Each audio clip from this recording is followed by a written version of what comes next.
Good morning students. हम कर रहे हैं फर्स्ट लेसन नागरिक शास्त्र का। तो इसका नेक्स्ट क्वेश्चन देखिए। नेक्स्ट क्वेश्चन है सार्वभौमिक वैश्विक मताधिकार क्या है, इसे क्यों बनाया गया है।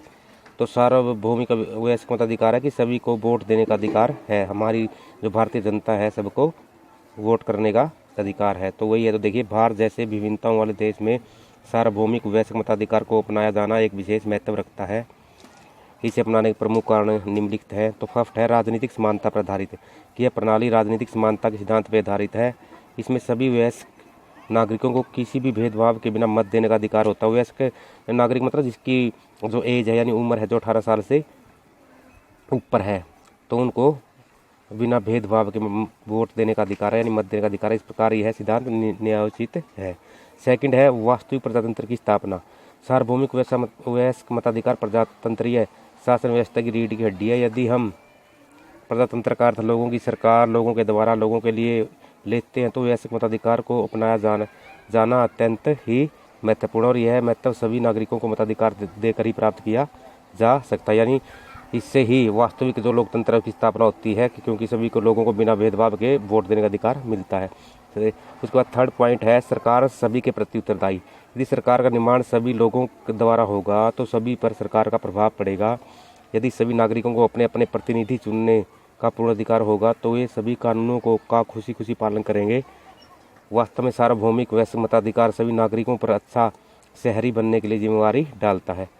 तो ये वही एक क्वेश्चन आपने अच्छी तरह से लर्न करना है। उसके बाद है जो दीर्घ उत्तरात्मक लॉन्ग क्वेश्चन है वो देखिए।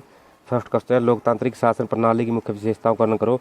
जो हमारे देश में लोकतंत्र है, डेमोक्रेसी है, तो इसकी क्या विशेषताएं होती है। फर्स्ट है सरकार के गठन में लोगों की भूमिका।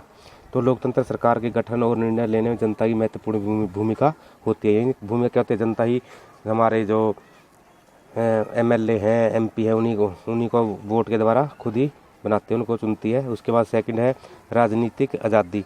लोकतंत्र में सभी वर्गों को लोगों को राजनीति में हिस्सा लेने, चुनाव लड़ने या मतदान करने की पूर्ण आज़ादी होती है। तो ये आपको पता ही है। उसके बाद सरकार का निश्चित कार्यकाल। लोकतंत्र में सरकार का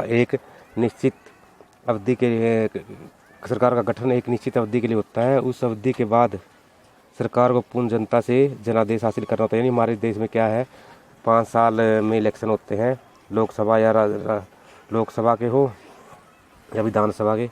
तो उसके बाद 5 साल बाद फिर इलेक्शन होते हैं। तो जनता ही तय करती है किसको हमने चुनना है, किसको नहीं। उसके बाद फोर्थ है स्वतंत्र और निष्पक्ष चुनाव। लोकतंत्र में निश्चित अवधि के पश्चात स्वतंत्र और निष्पक्ष चुनाव होते हैं। फिफ्थ है सार्वभौमिक वयस्क मताधिकार। अभी पढ़ा हमने कि लोकतंत्र में सभी वर्गों के लोगों को बिना किसी भेदभाव के सार्वभौमिक वयस्क मताधिकार प्राप्त होना चाहिए। नहीं, वोट देने का अधिकार अधिकार होना चाहिए। उसके बाद है कानून का शासन। कानून का शासन लोकतांत्रिक सरकार की मुख्य विशेषता है। लोकतंत्र में कोई व्यक्ति चाहे वह कितने ही शक्तिशाली पद पर आसीन क्यों न हो, वह कभी भी कानून से ऊपर नहीं हो सकता। लोकतंत्र में कानून सभी के लिए समान होता है। ये बिल्कुल सही है। हमारे देश से लोकतंत्र हमारे देश से लीजिए, चाहे कोई MLA हो, चाहे कितना बड़ा मंत्री हो, तो कानून से ऊपर नहीं है। अगर गलत काम करता है तो उसके लिए सजा का प्रावधान है। तो ये दोनों क्वेश्चन आपने राइट भी करने हैं और लर्न भी करने हैं।